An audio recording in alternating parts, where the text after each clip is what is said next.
In this tutorial, I'll show you how to prevent apps from automatically opening every time you start your Windows 11 or Windows 10 computer. Many applications, such as Spotify, Steam, iTunes, Microsoft Teams, and others, are configured to launch automatically when Windows starts, which can slow down your computer's boot time. Step 1. Open Task Manager. First, right-click an empty area of the taskbar and select Task Manager. If you don't see that option, click the search icon on the taskbar, type Task Manager, and open it from the search results. Step 2. Open the Startup Apps section. Depending on your version of Windows, Task Manager may look slightly different, but the process is the same.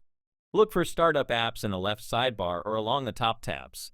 Click it to view all applications that are configured to start automatically when Windows boots. Step 3. Check Startup Status. You'll see a list of applications along with a status column. Enabled means the app will automatically start when you turn on your computer. Disabled means the app will not start automatically. Step 4. Disable unwanted startup apps. To stop an app from opening automatically, select the application you want to disable. Click Disable. Depending on your version of Windows, the Disable button may appear in the top right corner or bottom right corner of Task Manager. On Windows 11, you may need to click the three-dot menu and then select Disable. For example, if iTunes Helper or Spotify is enabled and you don't want it launching at startup, simply select the app and disable it.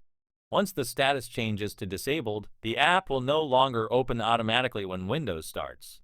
That's all there is to it.